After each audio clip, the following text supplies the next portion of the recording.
Magdalene's blog 26. Carmel was already there, and I was glad to see her. A young man was also a competitor, but I knew she had an eye for Apollonius. Apollonius went to join the preparations and left us together. I watched one or two of the bouts, but had no particular desire to stay for the whole event. Ayala also joined us, and Crippa with her. He started to explain some of the rules and techniques involved in the bouts. I left Carmel and Ayala with him and slipped away. When I saw Apollonius later in the day, he was the wrestling champion, with Carmel on one arm and another girl on the other. He was clearly enjoying himself, and that was fine by me. The next day was when the gods were taken through the streets of Antioch as large sculpted statues, pulled along on special wheeled platforms, attended by hundreds of priests and priestesses.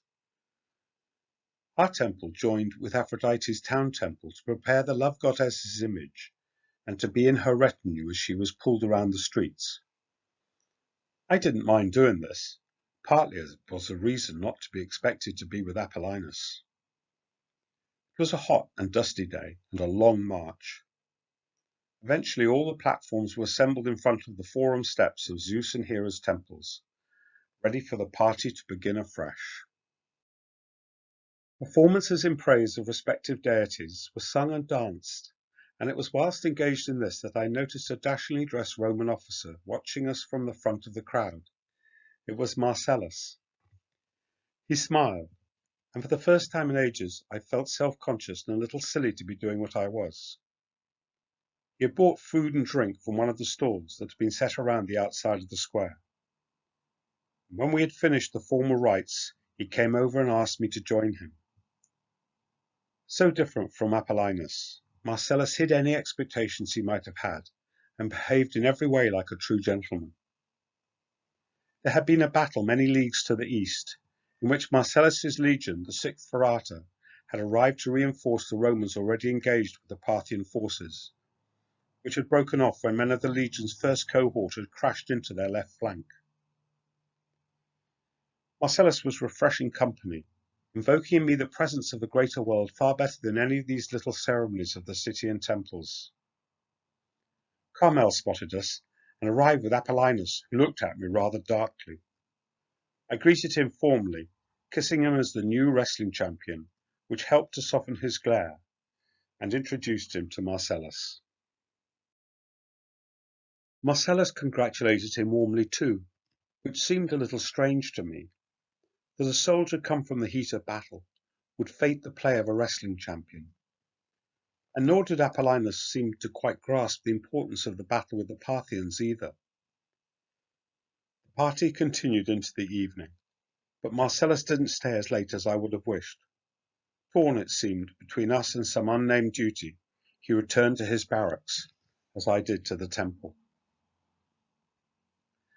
The night was beautiful, full of stars, and I went up Adonis Tower to watch them.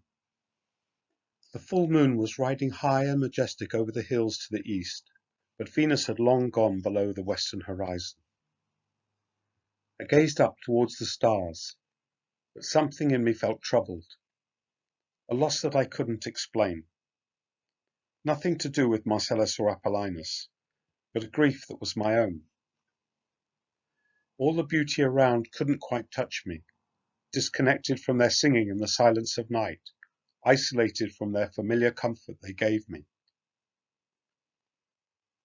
2 priestesses were doing their observations up there, and I felt the need to get away, to be alone. So I turned away to go back down the tower, a private acknowledgement of the tumult stirred up inside. The flat roofs above the dormitories provided me with a place I needed, to think, to try to feel the source of my loss, my need to grieve. My thoughts went somehow to my father, and he was saying, "My Mary, what are you doing? What are you doing?" And I had no answer other than the pain in my heart and the lump in my throat.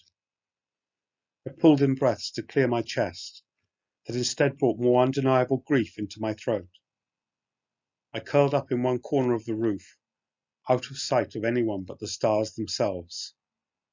I cried soundlessly, tears streaming down my cheeks. Mother, I mouthed into my prayers, I am so sorry. I am so sorry. I didn't know what I was sorry for, except for all the pain I must have been causing her. No, it was more. I was sorry to myself that I had lost, could be losing, everything.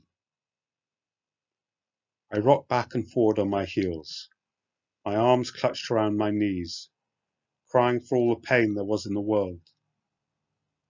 Till eventually I was empty of everything and lay down on a pile of linen sacks we used to carry the washing and slept.